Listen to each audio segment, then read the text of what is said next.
Welcome to Old Testament in a Year. Day 179. 1 Chronicles 19. Some time after this, King Nahash of the Ammonites died, and his son Hanun became king.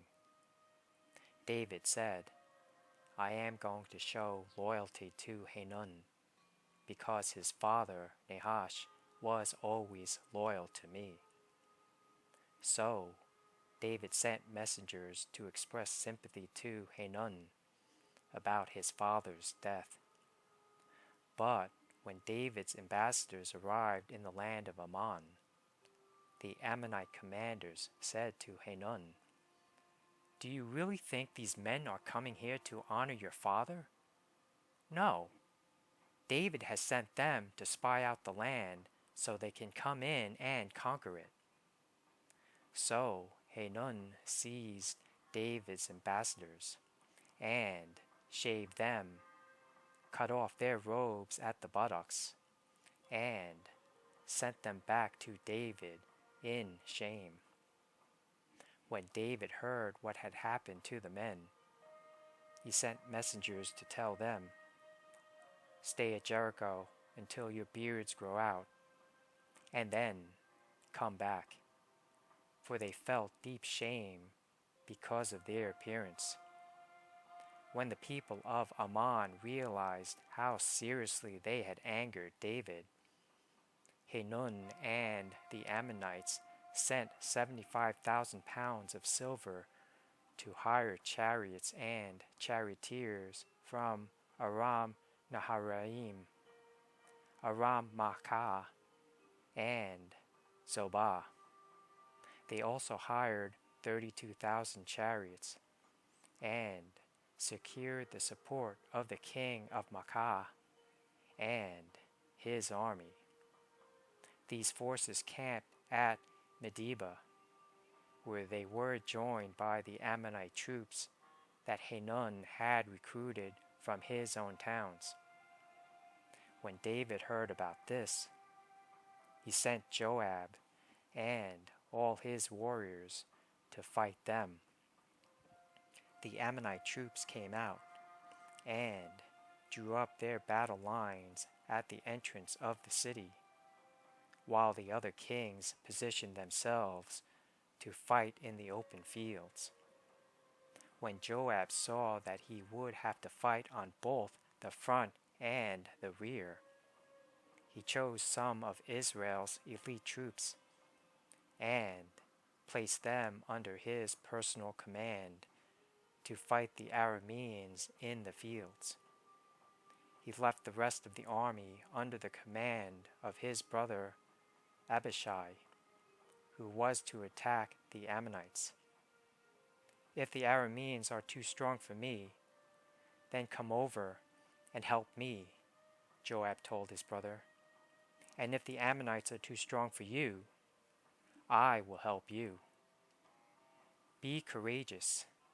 Let us fight bravely for our people and the cities of our God. May the Lord's will be done. When Joab and his troops attacked, the Arameans began to run away. And when the Ammonites saw the Arameans running, they also ran from Abishai and retreated into the city. Then Joab returned to Jerusalem. The Arameans now realized that they were no match for Israel. So they sent messengers and summoned additional Aramean troops from the other side of the Euphrates River. These troops were under the command of Shobach, the commander of Hadadezer's forces. When David heard what was happening, he mobilized all Israel, crossed the Jordan River, and positioned his troops in battle formation.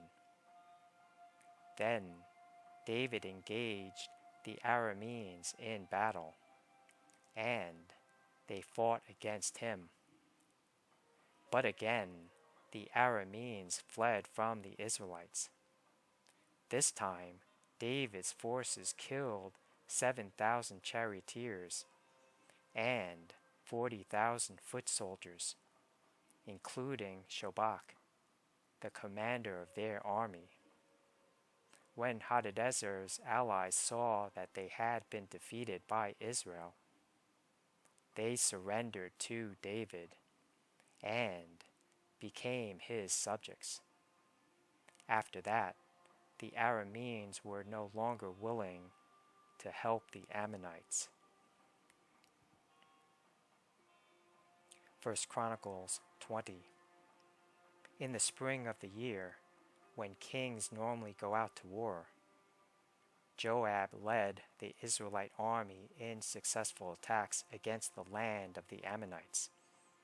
In the process, he laid siege to the city of Rabbah, attacking and destroying it. However, David stayed behind in Jerusalem. Then David went to Rabbah and removed the crown from the king's head, and it was placed on his own head. The crown was made of gold and set with gems, and he found that it weighed 75 pounds. David took a vast amount of plunder from the city. He also made slaves of the people of Rabbah and forced them to labor with saws, iron picks, and iron axes. That is how David dealt with the people of all the Ammonite towns. Then David and all the army returned to Jerusalem. After this, war broke out with the Philistines at Gezer. As they fought, Sibbecai from Hushah killed Saaph, a descendant of the giants. And so the Philistines were subdued. During another battle with the Philistines, Elhanan, son of Jair, killed Lamai, the brother of Goliath of Gath. The handle of Lamai's spear was as thick as a weaver's beam. In another battle with the Philistines at Gath, they encountered a huge man with 6 fingers on each hand and 6 toes on each foot, 24 in all, who was also a descendant of the giants.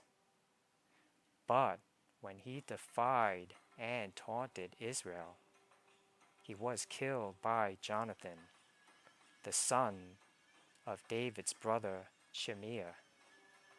These Philistines were descendants of the giants of Gath. But David and his warriors killed them.